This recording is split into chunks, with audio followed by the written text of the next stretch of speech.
नमस्कार, आपके साथ मैं हूं दीपिका शर्मा और आप देख रहे हैं क्राइम तक। यूपी के रायबरेली से एक बड़ी खबर सामने आई है, जहां पर एक लिव इन पार्टनर के मौत का मामला सामने आया है और किस तरीके से उसकी जो लिव इन पार्टनर जो उसके साथ रह रही थी, उसने किस तरीके से पूरी खबर को लोगों के सामने रखा, किस तरीके से उसने अपने आप को बचाने की कोशिश की, क्या उन लोगों के कमरे में हुआ था, क्या उस घर में हुआ था जहां से शव बरामद हुआ है। हरिओम नाम का शख्स है जिसका शव उसी के घर से बरामद किया गया है। जितने भी आस पड़ोस के लोग हैं उन्होंने अलग थ्योरी बताई है।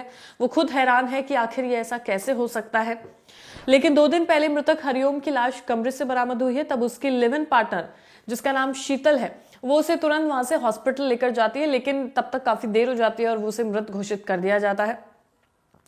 उसने अपने पड़ोसियों को बताया कि हरिओम ने अपनी जान ले ली है और इस वजह से वो खुद काफी ज्यादा परेशान है। उसे समझ नहीं आ रहा है कि वो सिचुएशन को किस तरीके से हैंडल करे और उसने खुद को बहुत ज्यादा बेचारे बनने की कोशिश उसने की और दिखाया भी। जब पुलिस को खबर मिली तो मौके पर पुलिस पहुंचती है, शव को कब्जे में लेकर पोस्टमार्टम के लिए भेजा जाता है। हरिओम के परिवार वाले हैं जिन्होंने शीतल पर कई बड़े गंभीर आरोप लगाए हैं, उसके खिलाफ रिपोर्ट भी दर्ज करा दी है और उस पर आरोप ये लगाया है कि उनके बेटे का कत्ल शीतल ने किया है। पुलिस इस पूरे मामले की जांच कर रही है और ये पता लगाने की कोशिश कर रही है कि हरिओम की मौत का कारण क्या है। क्या उसने खुद अपनी जान ली है या उसका कत्ल किया गया है। चांदपुर में एक फाइनेंस कंपनी में मैनेजर के तौर पर हरिओम काम करता था। वहीं पास की एक बिल्डिंग में उन्होंने एक कमरा लिया था जिसमें शीतल के साथ वो लिव इन रिलेशनशिप में रह रहा था काफी वक्त से। हापुड़ की रहने वाली शीतल नूरपुर के हॉस्पिटल में कम्युनिटी हेल्थ ऑफिसर के पद पर तैनात थी, जहां पर वो काम करती थी। यानी कि ये लड़की हापुड़ की थी और ये लोग रायबरेली में रह रहे थे। पुलिस ने पूरे मामले की जांच पड़ताल की और शीतल को हिरासत में ले लिया, क्योंकि उससे पूछताछ करनी थी, क्योंकि वही उसके साथ रहती थी और कोई माँ बाप तो उसके साथ रह नहीं रहे थे। जो रहने वाली थी वो शीतल थी। पड़ोसियों को जाहिर सी बात है अब आजकल इतना मतलब नहीं रहता है, तो नहीं पता होता कि क्या सिचुएशन है, क्या हुआ है।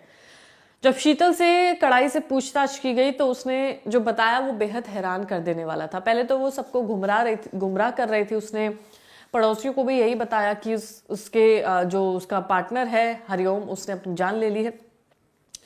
शीतल ने सबके सामने अपना जुर्म कबूल कर लिया। उसने बताया कि घटना वाली रात दोनों ने पहले साथ में शराब पी, उसके बाद दोनों के बीच में विवाद हुआ, लड़ाई झगड़े हुए और शीतल हरिओम से शादी के लिए दबाव बना रही थी, लेकिन हरिओम के परिजन तैयार नहीं थे।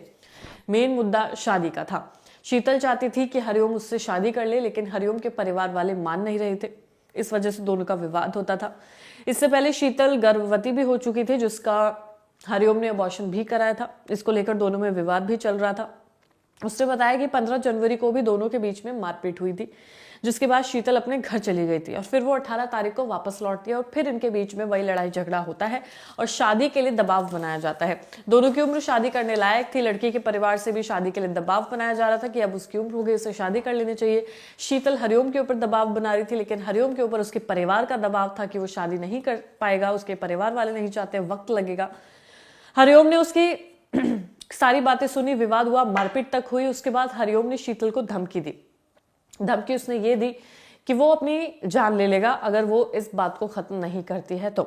इसी से गुस्से में आई शीतल ने उसके पैरों में ये कहते हुए लात मार दी कि मैं ही तुझे मार देती हूँ। इसी बीच होता ये है कि पैर मारते ही हरिओम के गले पर स्ट्रेस पड़ता है और वो रस्सी टाइट हो जाती है, जिस वजह से हरिओम का दम घुटता है और मौके पर ही उसकी मौत हो जाती है।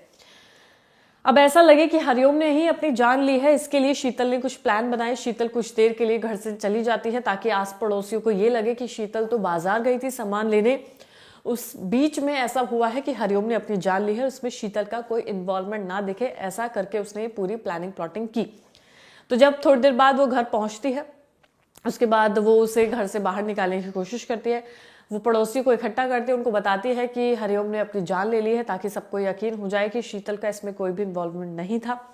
उसके बाद वो उसे हॉस्पिटल लेके जाती है, लेकिन हरिओम की तब तक मौत हो जाती है।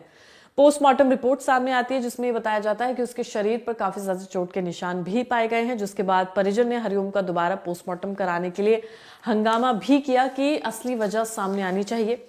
ऐसे में दोबारा पोस्टमार्टम कराया गया। उसी के आधार पर पुलिस ने शीतल से पूछताछ की, जिसमें पाया गया और उसमें शीतल ने भी अपना जुर्म कबूल किया कि किस तरीके से वो सिचुएशन बनी थी और किस वजह से लड़ाई झगड़ा मारपीट विवाद इस मोड़ तक आ गया कि हरिओम की जान चली जाती है। इसके बाद पुलिस ने शीतल को हरिओम की हत्या में शामिल मानते हुए गिरफ्तार किया, कोर्ट में पेश किया, उसे जेल भेजा गया। शीतल हरिओम का जो रिश्ता था वो करीब 1.5 साल से था, लेकिन उसके बाद जब बात शादी पर पहुंचती है तो वाद विवाद इतना बढ़ जाता है कि ऐसे में एक शख्स की जान चली जाती है। तो इस तरीके से एक लिव इन पार्टनर ने कि दूसरे अपने पार्टनर का कत्ल किया, उसको छुपाने की कोशिश भी की, और फिर जब पूरी सच्चाई सामने आती है, जब परिवार वालों को ये यकीन था कि शीतल ने ही उसके साथ कुछ किया है, जिस के वजह से उन्होंने रिपोर्ट भी दर्ज कराई थी, और ऐसे में अंत में साबित यही होता है कि किस तरीके से शीतल ने अपने लिव इन पार्टनर का कत्ल किया। फिलहाल इस केस में जितने भी अपडेट्स होंगे क्राइम तक आपको लगातार अपडेट करता रहेगा।